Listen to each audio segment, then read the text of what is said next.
If the question whether Nigerians live in poverty is posed to the world and answers requested, of course, beginning from Nigerians themselves, answers will vary as sharply as opinions will be divided. Some would be overwhelmingly positive that poverty is a harrowing feature of daily life in the country. On another hand, will be the international community featuring international organizations which would wield data to show that too many Nigerians are too poor for comfort. By the World Bank's estimates, 91 million Nigerians languish below the poverty line. Nigeria's population is projected to hit 216 million by November 2022. A simple arithmetic would yield figures to support those who argue that the giant of Africa shockingly remains one of the world's poverty capitals. Is that you find out that even when you count poor people, you find out that those poor people are of a particular segment. There are poorer women and there are poorer men. That's a horizontal manifestations. Young people today in Nigeria are poorer than the older people. It's a horizontal manifestation. Some ethnic groups, even within our social composition of the country, are much richer than other ethnic groups.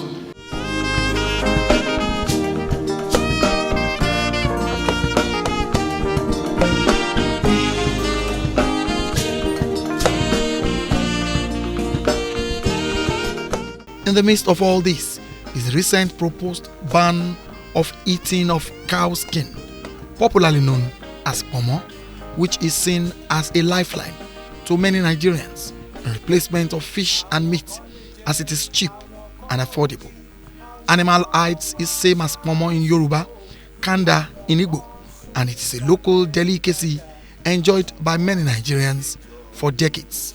It is suitable for preparing many Nigerian soups such as egusi soup, vegetable soup, gbegiri soup, bitter leaf soup, and many more.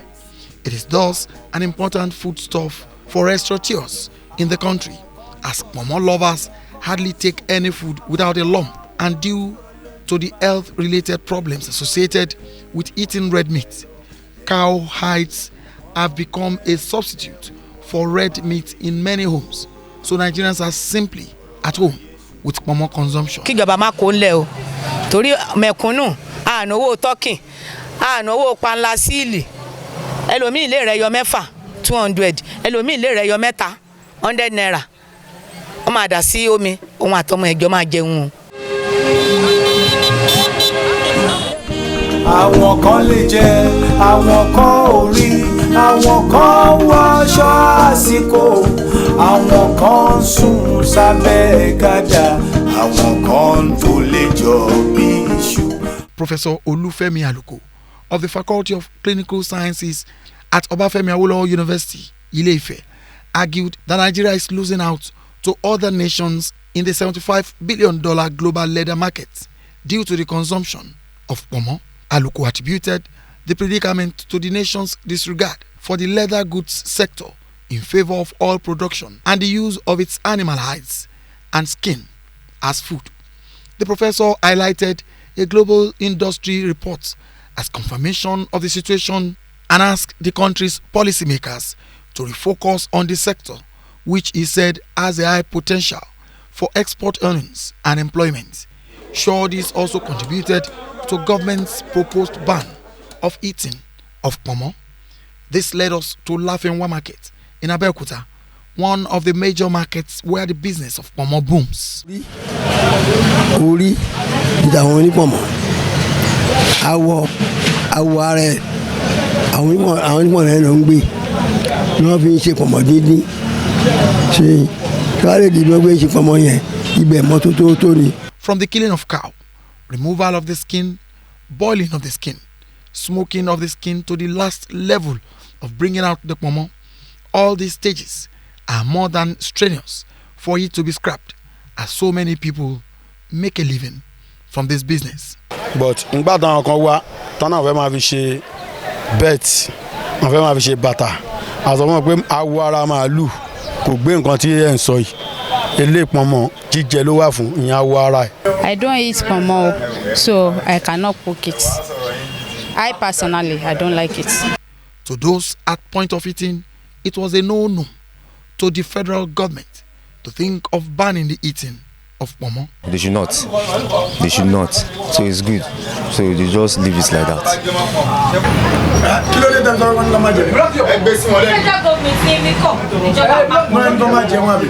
Ponmo is something I don't miss in my stew. In my stew, my soup, whatever it is I want to make, I must add Ponmo to it. You know, it's, I don't know. There's this uniqueness in Ponmo that, especially the one that is, Yoruba used to say Ponmo kika, especially the one that is that is round. It's lovely. As stated, eating of Ponmo is said to have no nutrient. How true is it? Well, let's look at this health issue. If we place the health issue first, I think government is doing the great thing in placing the health issue first. Because if we are able to save our health and there is longevity, definitely we'll be able to go. I mean, the longer we go, then definitely we will see more, and more innovations we'll be able to achieve in terms of innovation. Yes. So now when government ban Ponmo, actually there has been so many, we have been complaining about the rate at which people are now processing Ponmo. Let's look at the dry Ponmo that is available in our markets now. The dried black Ponmo. Most of these Ponmo are being dried. I mean, they are being smoked and dried with poisonous substances, most especially tires. So, and these poisonous substances get into the Ponmo itself and make it carcinogenic, cancerous. That is the layman language. So, I think by banning Ponmo, government is saving the health issue in terms of consumption of Ponmo. And Ponmo itself has very, very low in terms of nutrients. Any nutrients that might be present, they are in 0.000 quantity. So they have very low nutrients, little or no nutrients.